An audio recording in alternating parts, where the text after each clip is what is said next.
아멘. 이 말씀 가지고 하나님이 우리를 위하시니 라는 제목으로 하나님 말씀 증거하겠습니다. 최근 몇 주 사이에 제가 맡고 있는 청소년부의 학생 한 명이, 또 1청년부의 청년 한 명이, 2청년부의 청년 한 명이 저에게 똑같은 질문을 던졌습니다. 하나님을 믿으면, 그리스도인이 되면 뭐가 좋아요? 뭐가 좋은가요? 사실 생각해보면 그 베네핏이라는 것이 하나만 있는 것도 아니고, 또 그 질문하는 맥락과 목적도 다 세 사람이 달랐기 때문에 제 대답도 조금씩 다르게 주어졌었는데요. 여러분들은 이런 질문을 스스로 던져보거나 또는 받아보신 적이 있으십니까? 그래서 누군가에게 그 답을 들어보거나 또는 여러분이 누군가에게 그 답을 해줘 보신 적이 있으신가요? 예수 믿으면 뭐가 좋은지. 만약에 우리 교회에 출석은 하고 계시지만 아직 믿음이 없으신 분이 갑자기 여러분 손목을 붙잡고 저 궁금한 게 있는데요, 집사님, 권사님, 하나님 믿으면 뭐가 좋아요? 뭐가 좋은 거죠? 라고 묻는다면 여러분은 뭐라고 대답하시겠습니까? 질문에 대한 대답을 떠나서 하나님을 믿는 그리스도인인 여러분들은 지금 어떤 이 베네핏을 실제로 누리고 계신가요? 예수 믿으니 뭐가 좋으시던가요? 지난 시간에 우리는 바울이 외치는 너무나 유명하고 위대한 선언을 함께 나누었습니다. 우리 8장 28절 말씀 같이 읽어볼까요? 시작. 우리가 알거니와 하나님을 사랑하는 자 곧 그의 뜻대로 부르심을 입은 자들에게는 모든 것이 합력하여 선을 이루느니라. 이걸 제가 이렇게 풀어드렸었죠. 성부 하나님과 성령 하나님이 성자 예수님의 명예가 가장 높아지도록 하기 위해서 모든 상황에서 모든 방식으로 함께 일하십니다. 그 일하심의 통로이자 혜택을 누리는 사람들이 바로 하나님을 사랑하는 사람들, 곧 하나님의 뜻대로 부름받은 사람들입니다. 우리는 이것을 압니다 라는 뜻이라고 말씀을 드렸습니다.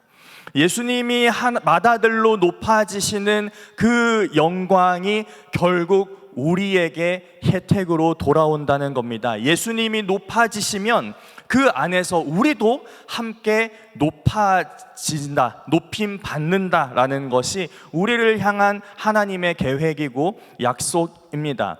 하나님 앞에서 죄인이고 원수였던 우리를 하나님의 아들의 영광에 참여하게 하시고 그것을 누리게 하신다는 것, 참 아름다운 진리이고 영광스러운 약속입니다. 그런데 이것을 제가 처음에 말씀드렸던 그 질문, 하나님 믿으면 뭐가 좋아요? 에 대한 대답으로 내놓을 수 있을까요? 예수님이 하나님의 아들로 높아지시고 그 영광에 당신이 참여하게 되는 겁니다. 물론 답할 수 있습니다. 맞는 말이고 좋은 대답이죠. 문제는 그게 지금의 나에게 크게 와닿지 않는, 아직 손에 좀 붙잡히지 않는 대답일 수 있다는 것입니다. 하나님에 대해서 궁금해하거나 의심하는 사람들 앞에서 하나님을 정말로 인생의 주인으로 인정하고 그분을 따르는 삶을 살 것인가 말 것인가 결단하는 기로에서 내 입으로는 도무지 해결할 수 없는 문제와 아픔 가운데 도대체 하나님을 왜 믿어야 하고 믿으면 뭐가 좋은지에 절실하게 물을 때 우리는 사실 당연하게도 좀 더 손에 잡히는, 좀 더 가까운 대답을 구하게 됩니다. 그래서 바울은 아까 우리가 읽었던 그러한 위대한 선언으로 8장을 마무리하지 않습니다. 우리가 아까 처음 읽었던 31절 서두에서 이렇게 말하는데요, 우리 노란색 부분만 같이 읽겠습니다. 시작. 그런즉 이 일에 대하여 우리가 무슨 말 하리요?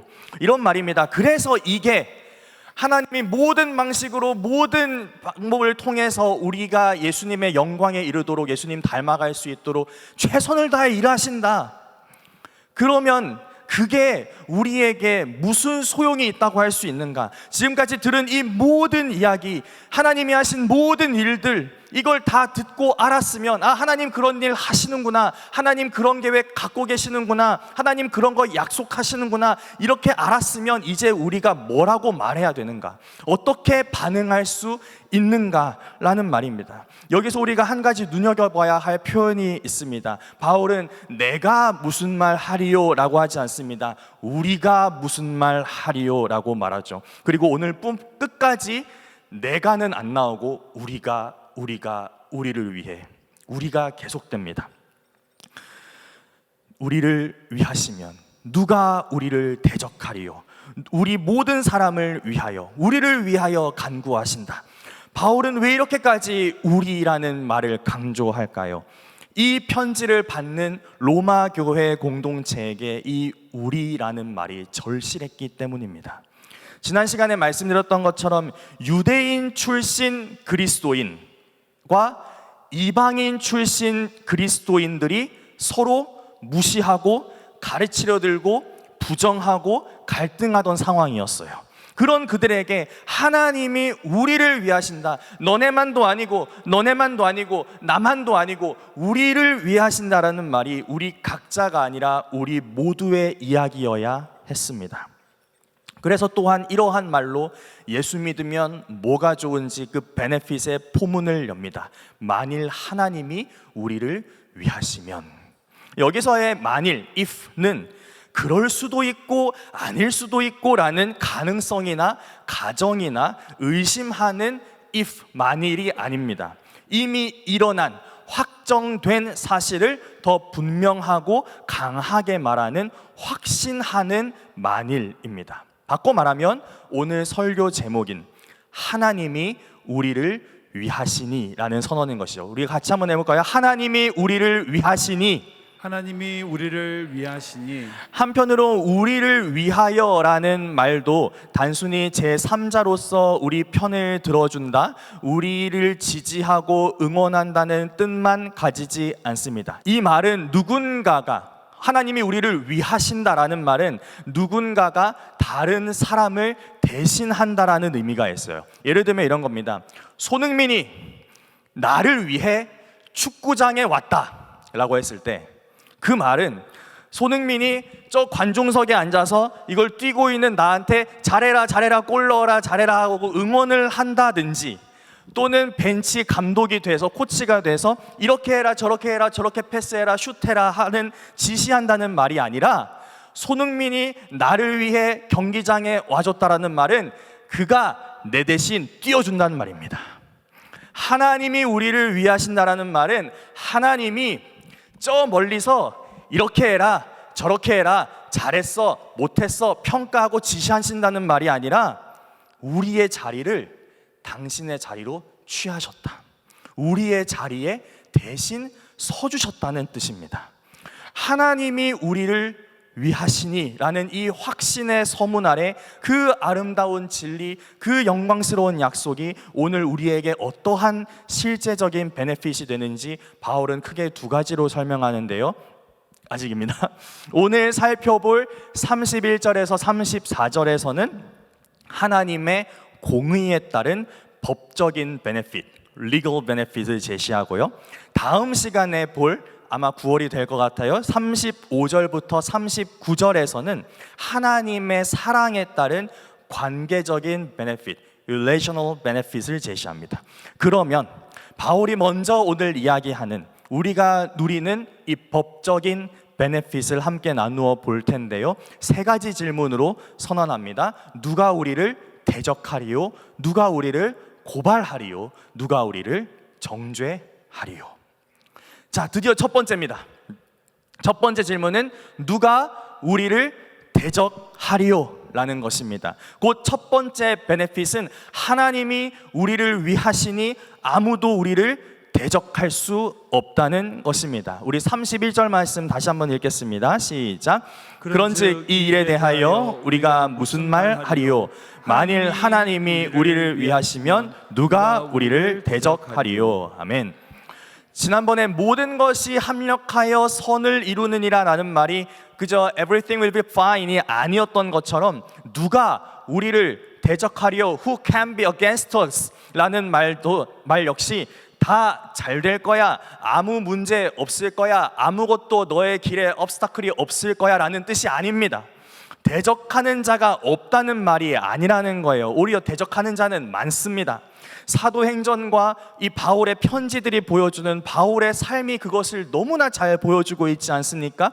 복음을 전하는 길마다 막 도시락 싸들고 쫓아다니면서 욕하고 돌 던지고 반대하는 사람도 있었고요. 그래서 체포당하고 매맞고 감옥에 갇히고 여러 번 그 살해의 위협을 받았던 사람입니다.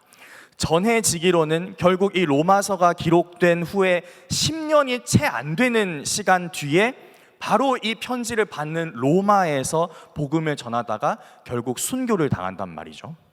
그래서 에베소서 6장 12절에서는 이렇게 바울이 이야기합니다. 같이 읽겠습니다. 시작. 우리의 씨름은 혈과 육을 상대하는 것이 아니요 통치자들과 권세들과 이 어둠의 세상 주관자들과 하늘에 있는 악의 영들을 상대함이라.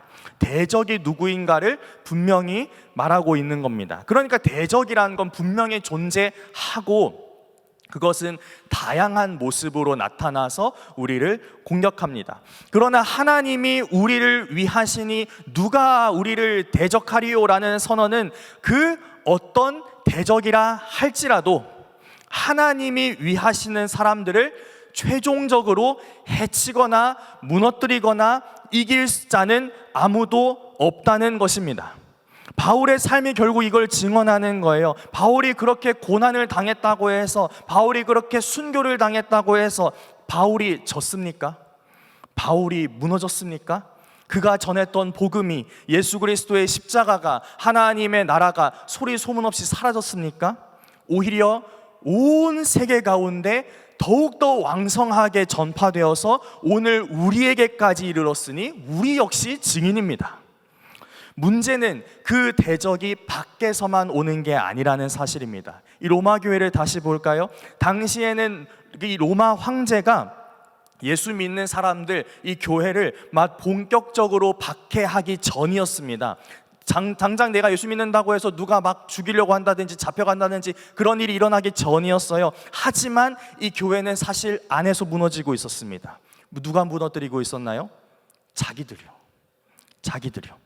밖에서 오는 그 어떤 대적도 이겨낼 수 없는 그 공동체가 그 안에서 서로 업신여기고 정죄하면서 하나 되지 못하고 있었던 거예요. 왜요? 교회의 하나됨을 싫어하는 세력들의 유혹에 그들이 자기들의 마음을 내줬기 때문입니다. 내 마음 가지세요. 그런 것들에게 마음의 자리를 주고, 그런 것들이 자라날 수 있는 양분을 주고, 그런 것들이 내 생각과 행동을 움직이고 컨트롤하게 내어줘 버렸기 때문입니다. 어떤 것들일까요? 나름 최선을 다했는데 결과가 없을 때 우리는 실패의 마음을 내어줍니다. 하나님이 허락하신 게 있는데 그게 내 기준에 맞지 않을 때 우리는 화를 내며 실망의 마음을 내어줍니다.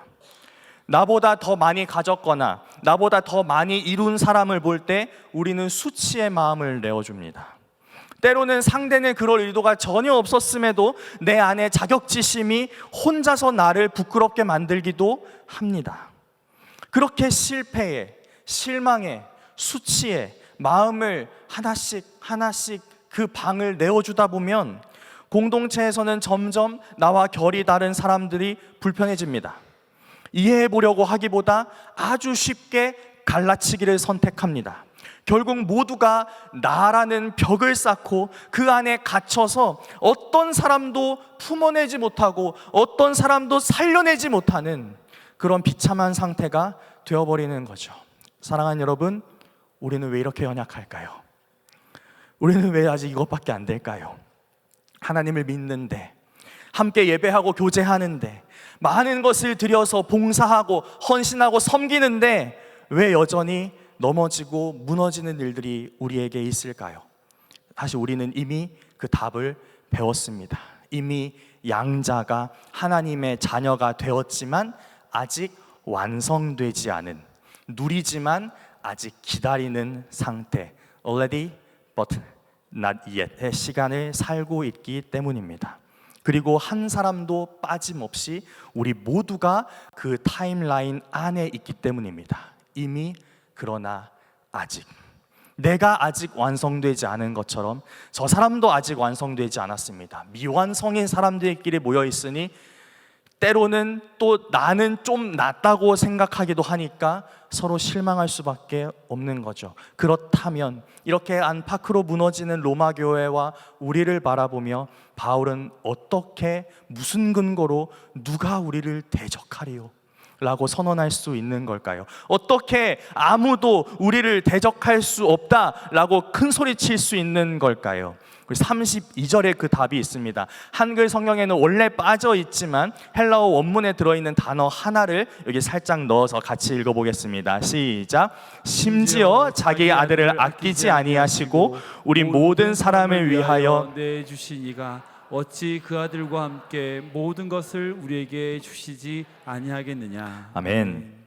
우리를 위해 자기 아들을 아끼지 않으셨다고 합니다. 아까 다루었던 것처럼 이 위해라는 말을 대신해라고 읽는다면 우리를 대신할 목, 우리를 자녀로 입양하는 값으로 무려 하나님의 친아들을 내주셨다는 말입니다. 여기서 바울은 의도적으로 아들을 아끼지 않았다라는 표현을 사용합니다. 그냥 예수님이 십자가에서 죽으셨다, 희생하셨다, 그 목숨을 값으로 내어주셨다, 다양한 표현들이 있는데 굳이 아들을 아끼지 않았다라고 말합니다. 구약 성경에 익숙했던 유대인들에게 이 표현은 우리가 몇 달 전에 주일날 함께 보았던 창세기 22장의 여호와 일의 사건을 떠올리게 하는 것이었기 때문입니다. 아브라함이 아들 이삭을 제단에 눕혀놓고 묶어서 잡으려고 하는 순간 아브라함아, 아브라함아 부르시며 이렇게 말씀하셨죠. 우리 창세기 22장 12절 말씀입니다. 시작. 사자가 이르시되 그 아이에게 네 손을 대지 말라, 그에게 아무 일도 하지 말라, 네가 내 아들 내 독자까지도 내게 아끼지 아니하였으니 내가 이제야 내가 하나님을 경외하는 줄을 아노라. 아멘. 아브라함이 이 독자 이삭을 아끼지 않았던 것은 그 방법이 자기한테 하나님이 얼마나 소중하고 가치 있는지를 표현하는 최선의 방법이었기 때문입니다. 이거 하나님이 제일 귀한데 그만큼 귀한 것은 사실 없고, 그래도 나에게 가장 귀한 이 아들을 내가 드릴 수 있다는 걸 내가 표현함으로써 내가 하나님 얼마나 사랑하는지, 하나님 나한테 얼마나 귀한지 내가 표현할 수 있습니다 라고 했고, 그래서 하나님을 향한 그 아브라함의 마음의 크기가 그 아들만큼이었다는 거죠. 그래서 하나님은 그것을 기뻐하셨고 그 믿음을 받으셨습니다. 그렇다면 하나님께서 독생자 예수님을 아끼지 않았다라는 것은 무슨 의미일까요? 하나님께 우리가 얼마나 소중하고 가치 있는지를 표현하신 최고의 방법이었다는 거죠. 우리를 향한 하나님의 아버지의 마음의 크기가 그 아들 예수님만큼이었다는 거예요. 우리를 살리기 위해서는, 우리에 대한 사랑을 완성하시기 위해서는 그것을 반드시 우리에게 표현하시고 알려주시고 실행하셔야만 했기 때문에 아브라함의 손을 멈추셨던 하나님이 당신의 손은 멈추지 않으십니다. 아브라함에게 순양을 허락하셨던 하나님이 이제는 그 어린 양 예수님을 우리 대신 내어주셨습니다. 바울은 그 아끼지 않으심이 우리 모든 사람을 위한 것이라고 말합니다. 유대인 그리스도인을 위해서만도 아니고 이방인 그리스도인만을 위해서도 아니라 예수 그리스도를 주님으로 모시는 우리 모두를 위해 하나님은 그 아들을 아끼지 않으셨다는 거예요. 심지어 그 아들과 함께 모든 것을 반드시 주실 것이라 라고 확언합니다. 자, 그렇다면 이 모든 것, 그 아들 예수님과 함께 주실 모든 것에서 여러분은 무엇을 기대하십니까? 당장 우리에게 필요한 건강, 직장, 관계, 형편, 신분, 이런 것들을 생각하실 수 있지만 이 모든 것이 가리키는 것은 사실 분명합니다. 하나님 자신입니다. God himself. 물론 다른 것들을 구하지 말라는 것이 아닙니다. 필요 없다는 것이 아닙니다. 건강도 구하고 길이 열리기를 구하고 관계가 회복되기를 구해야 합니다. 다만 하나님은 그것을 주실 때도 있고 안 주실 때도 있는데 반드시 주시는 것이 하나 있으니 그게 바로 하나님 자신이라는 거예요. 왜요? 인간은 하나님이면 충분하니까요. 하나님 한 분만으로 우리가 살 수 있다는 것을 우리를 지으신 그분이 가장 잘 아시기 때문입니다. 하나님이 가장 잘 아시는 what we need, 그는 God himself, 하나님 자신이라는 거죠. 사랑하는 여러분, 무엇이 우리를 적대하고 상대하려고 합니까? 감히 무엇이 우리를 이겨먹어 보겠다고 도전합니까? 우리의 다름인가요? 우리의 실패인가요? 우리의 실망인가요? 우리의 수치인가요? 우리의 자기중심성인가요? 과거의 경험인가요? 기억하시기 바랍니다. 모든 것을 창조하실 수 있고 모든 것을 멸하실 수도 있으며 모든 것을 다스리시고 우리를 위해 아들을 아끼지 않으신 하나님이 우리 모두에게 주어졌기 때문에, 그 하나님이 우리를 대신해 주시기 때문에, 그 하나님이 우리의 모든 것이 되어주시기 때문에 그 무엇도 우리를 대적할 수 없습니다. 우리의 다름도, 우리의 실패도, 우리의 실망도, 우리의 수치도 우리의 상대가 될 수 없고 무엇도 우리를 이길 수 없습니다. 이것이 우리에게 주시는 첫 번째 법적인 베네핏입니다. 두 번째 질문은 이것입니다. 누가 우리를 고발하리요? 두 번째 베네핏은 하나님이 우리를 위하시니 아무도 우리를 고발할 수 없다는 것이죠. 우리 33절 말씀 읽어보겠습니다. 시작. 누가 능히 하나님께서 택하신 자들을 고발하리요?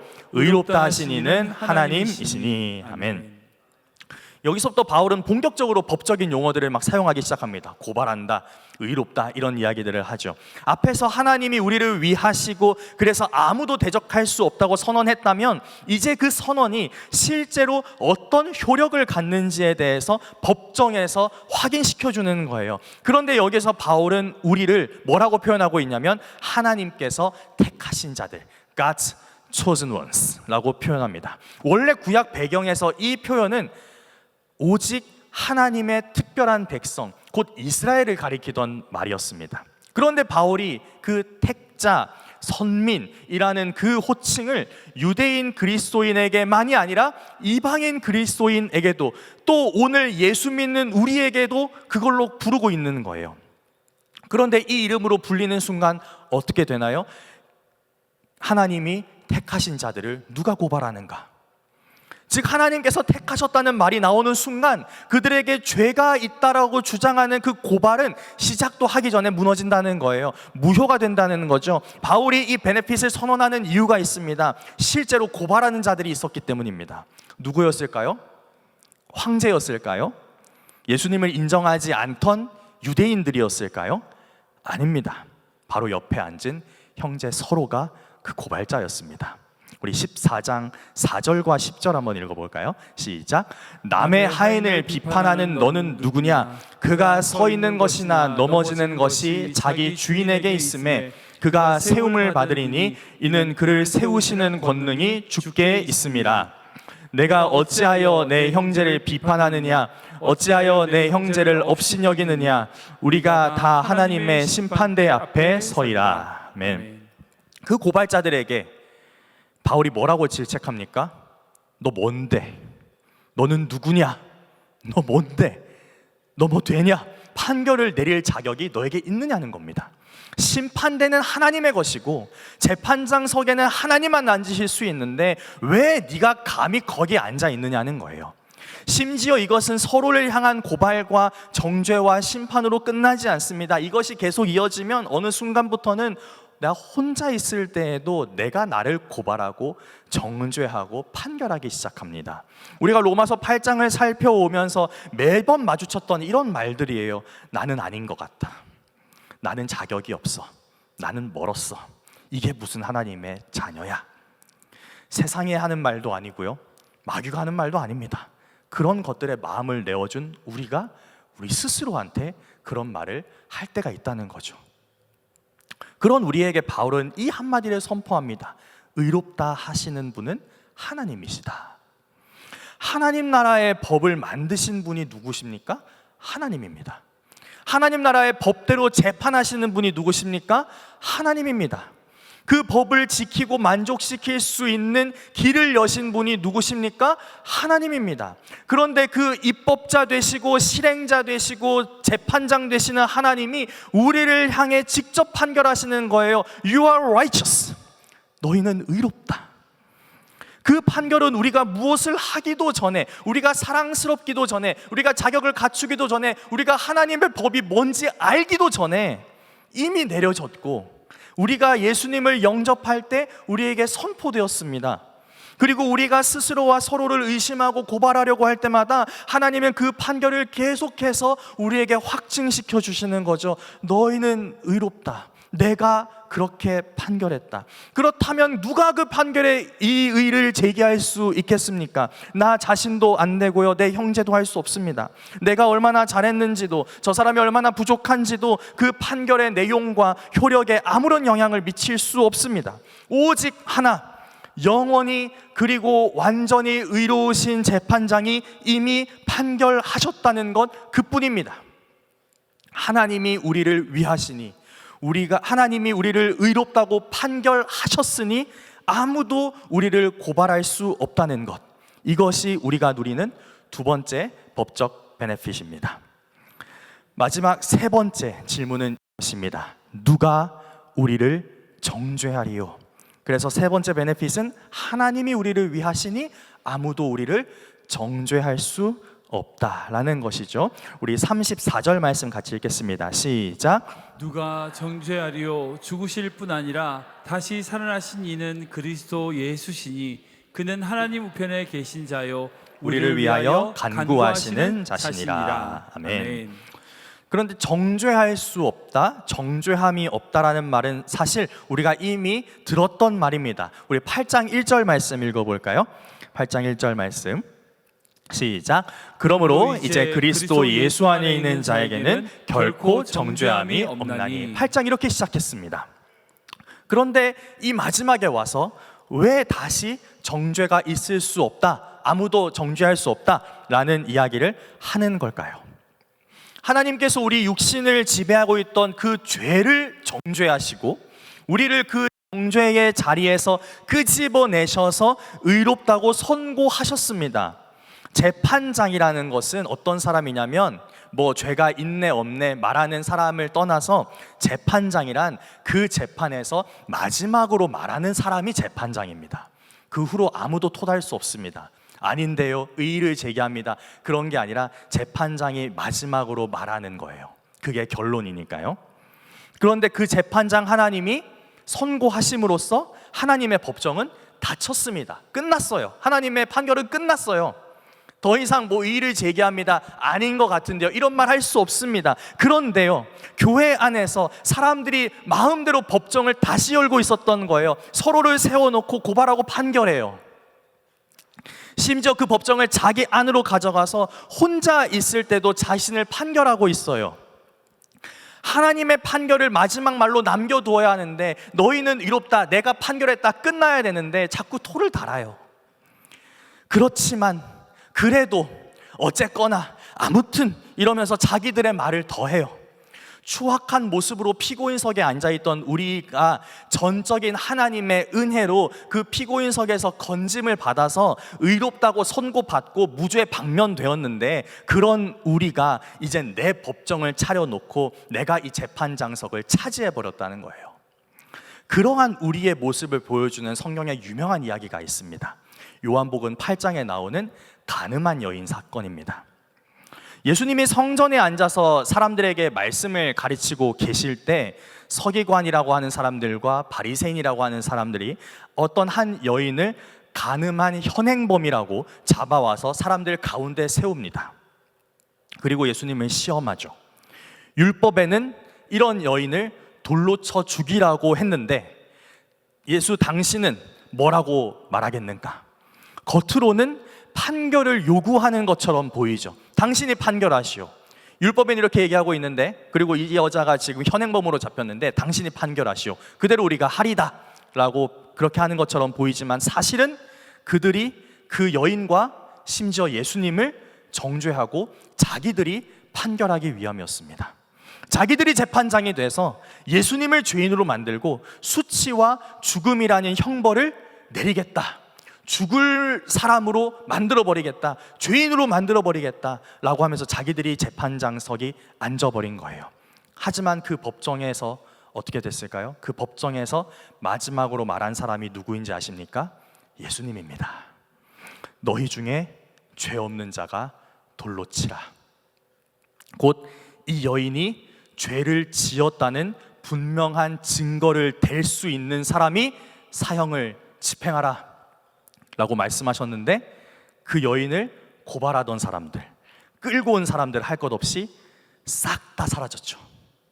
그렇게 예수님은 그 서기관들, 바리새인들, 재미로 와서 구경하던 사람들, 이 모든 사람들이 결국에는 그 여인과 예수님의 무고한 피를 흘리고자 했음을 드러내셨고, 그렇게 그들에게 여인이 아니라 그들에게 죄 있다 판결하셨습니다. 뿐만 아니라 그 여인에게도 말씀하시죠. 나도 너를 정죄하지 아니하노니 가서 다시는 죄를 범하지 말라. 이 말씀 또한 그 법정에서의 마지막 말, 곧 파이널 센텐스가 되었습니다. 그 누구도 그 뒤에 다른 말을 덧붙일 수 없습니다. 예수님이 가장 의로우신 재판장입니다. 바울은 그 의로우신 재판장이신 예수님이 우리를 위해 어떤 일을 하셨고 또 하고 계시는지를 하나씩 또렷하게 말해줍니다. 그 의로우신 재판장 예수님이 죽으셨다, 다시 살아나셨다, 하나님 우편에 계신다, 우리를 위해 간구하신다. 여기서도 변함없이 나를이 아니라 우리를 위해 하셨다고 말합니다. 내가 마음으로 판결을 내리고 있는 그를 위해서도, 함부로 재판장 자리를 차지하려는 나를 위해서도, 그리고 그리스도의 몸된 교회를 위해서도 예수님은 변호와 탄원을 멈추지 않고 계십니다. 재판장석에서 판결을 하시는 분도 예수님이시고요, 변호인석에서 변호를 하고 계시는 분도 예수님이시고요, 방청석에서 탄원을 하시는 분도 예수님이시니, 그렇게 하나님이 우리를 위하시니 아무도 우리를 정죄할 수 없다. 이것이 우리가 누리는 세 번째 법적인 베네핏입니다. 사랑하는 여러분, 오늘 바울은 하나님께서 미리 정하시고 부르시고 의롭다 하시고 영화롭게 하신 우리가 이 땅에 살면서 누리는 실제적인 베네핏이 무엇인지 밝혀주기 위해서 세 가지 질문을 던졌습니다. 누가 우리를 대적하리요? 누가 우리를 고발하리요? 누가 우리를 정죄하리요? 그런데 이 세 가지 질문, 곧 세 가지 베네핏은 하나의 궁극적 베네핏으로 향합니다. 바로 우리가 누구인가 하는 겁니다. 정체성이죠. 대적하려는 것들, 고발하려는 것들, 정죄하려는 것들이 우리를 향해 노리는 타겟이 결국 우리의 신분과 정체성이기 때문입니다. 그런 것들이 결국 우리에게 하려고 하는 것은 우리가 누구인지에 대해서 다르게도 아니고 틀리게 생각하도록 만든다는 거예요. 그래서 로마서 8장을 걸어오는 여정 가운데 이런 말씀들을 계속 나누었던 겁니다. 우리는 그리스도 예수 안에 있는 사람입니다. 우리는 결이 다른 그리스도인입니다. 우리는 하나님의 자녀입니다. 우리는 예수님의 영광을 위하여 그분을 닮아가는 사람들입니다. 즉 로마서 8장은 처음부터 끝까지 하나님의 절대적인 주권으로 이루어진 그 구원의 역사 속에서 도대체 우리는 누구인가 하는 것을 알려주고 보여주는 말씀이었습니다. 세상을 살아가는 우리는 자꾸만 다른 곳, 다른 것에서 자신을 발견하고 확인받고 인정받고 싶어 합니다. 오늘 하루의 성과로, 사람들의 반응으로, 세상의 평가로, 또는 스스로의 평가로, 과거의 업적으로 자기 자신을 define 하려고 합니다. 일이 풀리면 괜찮은 사람처럼 보이고 실패하면 형편없는 사람처럼 보입니다. 정체성도 신분도 매일같이 흔들립니다. 내가 누구인지 어제 다르고 오늘 다르고 내일 또 다를 겁니다. 의심하고 또 의심받습니다. 그래서 오늘 본문은 우리에게 다시금 확언합니다. 우리가 법적으로 누구인지는 재판장의 판결로 정해지는데 그 영원히 의로우시고 완전하신 재판장이 이미 판결하셨다는, 내가 내린 것도 그가 내린 것도 아닙니다. 하나님이 선고하셨습니다. You are my chosen ones. You are my righteous ones. You are my church. 너희는 내가 택한 자들이다. 너희는 내가 의롭다 인정한 자들이다. 너희가 나의 교회이다. 그러므로 사랑하는 여러분, 이제 우리 손에 쥐었던 법봉, 그 판사들이 땅땅땅 하는 걸 법봉이라 부르거든요. 그 법봉을 겸손히 내려놓기를 원합니다. 나를 판결하는 그 무거운 일도, 형제를 판결하는 그 주제넘는 일도 그만하면 좋겠습니다. 우리에게 그럴 자격이 없습니다. 그리고 이렇게 할 수 있다는 것이 바로 우리에게 좋은 소식입니다. 내가 나에 대해, 내가 그에 대해, 그가 나에 대해 마지막 말을 할 수 없다는 것은 우리의 실패도, 우리의 수치도, 우리의 부족함도 우리 자신을 규정할 수 없다라는 뜻이기 때문입니다. 제가 처음에 드렸던 질문 기억하시나요? 예수 믿으면 뭐가 좋아요? 그리스도인이 되면 뭐가 좋은가요? 저는 오늘 말씀에 의지해서 이렇게 답하겠습니다. 영원히 변하지 않는 정체성을 갖게 됩니다.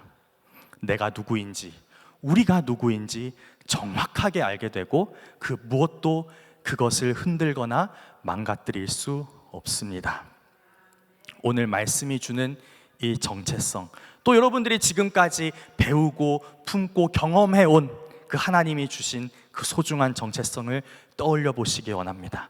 이 시간 그것들을 가지고 기도하는 가운데, 또 삶의 현장에서 묵상하는 가운데 하나님께서 예수님의 핏값으로 우리에게 선물하신 그 영원한 정체성이 무엇과도 바꿀 수 없는 보물이 되기를 소망합니다. 그리고 그 정체성, 그 보물로부터 흘러나오는 달콤함이 여러분이 처해 있는 모든 상황 속에서 여러분의 마음을 시원케 하는 은혜가 있기를 예수님 이름으로 축원합니다.